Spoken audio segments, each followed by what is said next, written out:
쉰콩의 이커머스 체험기 제8회 시작하겠습니다. 안녕하세요, 쉰콩입니다.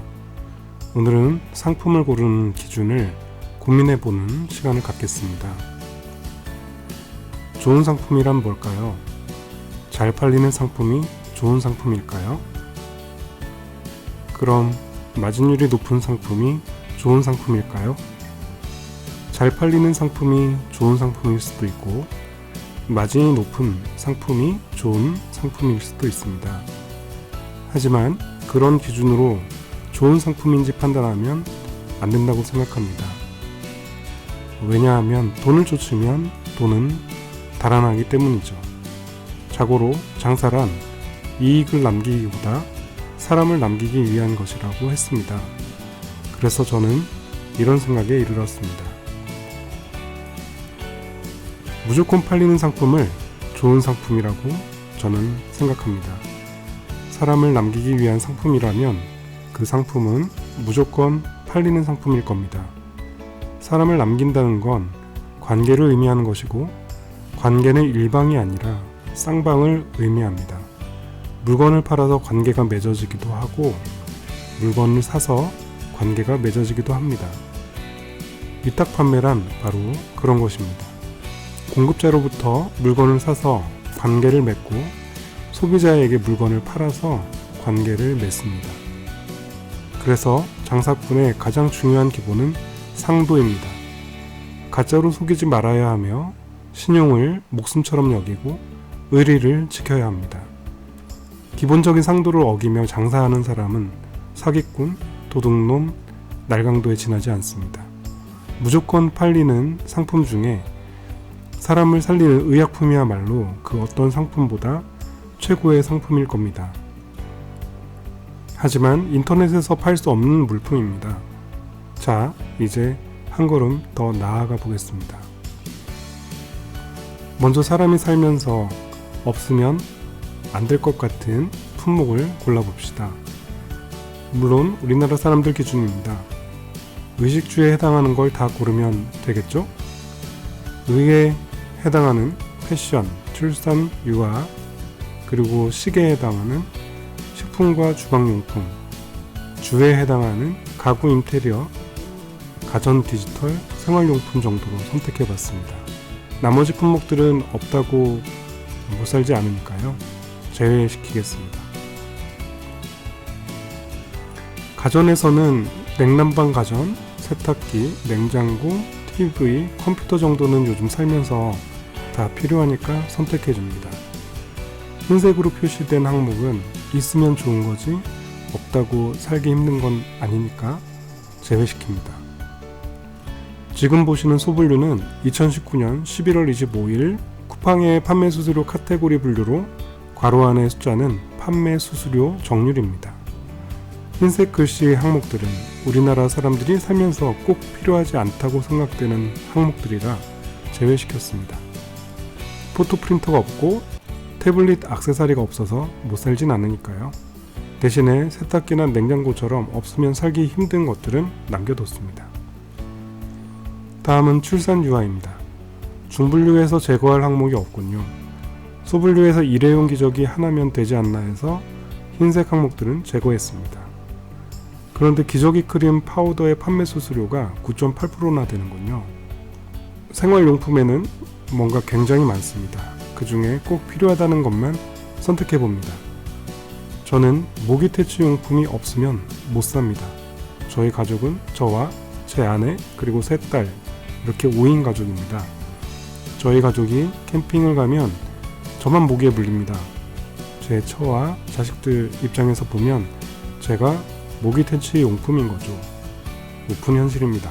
그나저나 생활용품들의 판매 수수료가 10% 이상이군요. 굉장히 높게 책정되어 있는데 아마도 생활용품에 대한 거래량이 많은가 봅니다.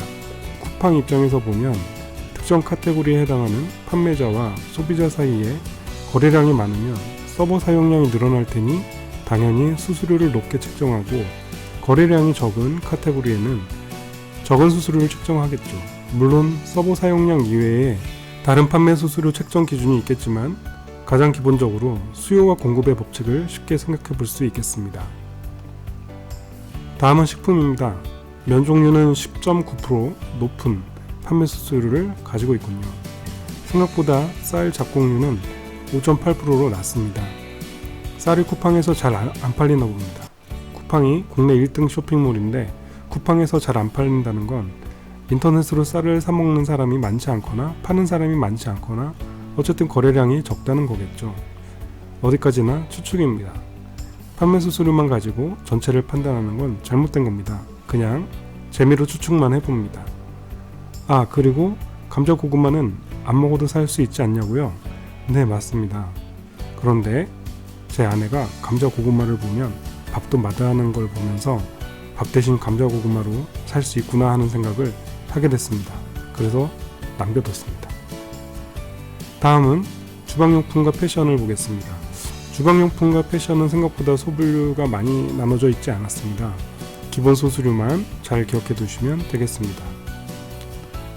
자, 이제 제가 팔려고 하는 상품 목록을 1차로 필터링 했습니다.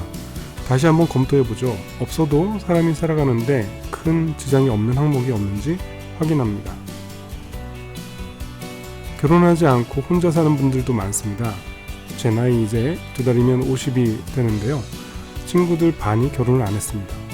누가 터치하지 않아서 자유롭고 경제적으로도 여유롭고 하고 싶은 거 다 하면서 사니까 좋다고 합니다. 혹 결혼을 했다 하더라도 아이를 갖지 않는 부부들이 늘어나고 있는 추세입니다. 사회적 분위기로 봐서 저출산은 장기적으로 큰 문제가 될 것으로 보입니다. 미래에 대한 불확실성은 커져만 가고 개인주의로 더 깊이 빠져들고 양육비 걱정에 주거비 걱정에 여러 가지 요인들로 출산을 꺼려합니다. 이런 상황에 출산 유아 상품을 판매하는 건 현명하지 못해 보입니다. 그래서 안타깝지만 제외하도록 하겠습니다. 다음으로 또 없어도 사람이 살아가는데 큰 지장이 없는 항목이 없는지 확인합니다. 이번에는 살짝 필터를 추가해서 기준을 바꿔보겠습니다. 저는 개발자로서 20년 넘게 프로그래밍을 했지만 컴맹입니다. 컴퓨터가 고장나면 컴퓨터 수리점에 맡깁니다. 전자제품을 제가 직접 뜯어보거나 수리하는 일이 없습니다. CS로 AS 문의가 들어오면 대응이 안됩니다. 게다가 전자제품은 배송도가 다르고 고가라서 사고라도 나면 피해가 클 가능성이 있습니다. 냉장고, TV, 세탁기 등은 부피가 커서 패키징도 어렵습니다. 아무래도 가전 디지털 제품은 수수료가 낮은 대신 높은 리스크가 예상됩니다. 역시 하이 리스크, 하이 리턴이 맞는 말인 것 같습니다. 위험률이 크면 수익률도 커진다는 이야기죠. 가전제품의 지식이 풍부하거나 도사라면 시도해볼 만한 것 같습니다. 저는 제외시키고 가겠습니다. 또 다음, 없어도 사람이 살아가는데 큰 지장 없는 항목이 없는지 다시 확인합니다. 다음은 주방용품을 제외시켰습니다. 깨질 염려도 있고 패키징도 주의해서 조심히 잘 다뤄야 합니다. 이렇게 반품이나 교환 또는 패키징에 신경을 많이 써야 하는 상품들은 제외시키도록 하겠습니다. 이번에는 패션을 제외시켰습니다. 반품, 교환, 취소 등 클레임이나 상품 문의 등 CS 업무가 굉장히 많을 것 같아서 제외시켰습니다. 직장 생활을 하면서 최소한의 시간을 이용하여 위탁 판매를 해야 합니다. 개인적으로 패션을 해보고 싶은 욕심이 있지만 이번에는 참겠습니다. 자, 저는 이렇게 두 카테고리로 좁혔습니다. 카테고리를 선택할 때도 그렇지만 각 상품들에 대해 선택할 때도 기준을 정하고 선택할 계획입니다. 그래서 정리해봤습니다. 함께 보시죠. 앞으로 가능하면 이런 상품은 제외하고 선택하라고 합니다.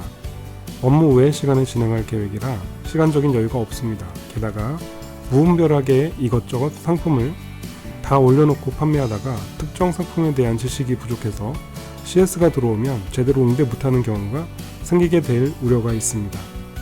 그러면 사람을 잃게 됩니다. 돈만 보고 장사를 하면 돈은 도망갑니다. 사람을 남겨야 한다는 말 기억하시죠? 항목을 함께 같이 살펴보겠습니다.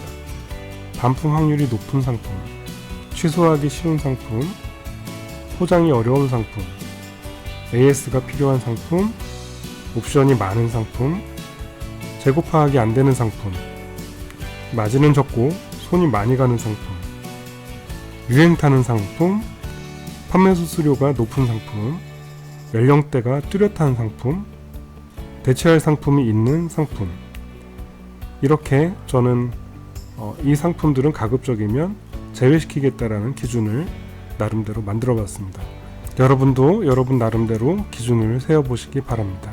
이번 시간에는 쿠팡에서 제공하는 카테고리를 나열하고 판매 수수료도 정리해 봤습니다. 수많은 카테고리 중에 어떤 상품을 판매할 것인지 나름대로 기준을 정해두고 선정을 해봤습니다. 다시 말씀드리지만 장사는 돈이 아니라 사람을 남겨야 합니다. 마지막으로 이 말씀을 전해드리고 마칠까 합니다. 장사는 곧 사람이며 사람이 곧 장사다. 네, 이 말은 거상 임상옥이 했던 말이죠.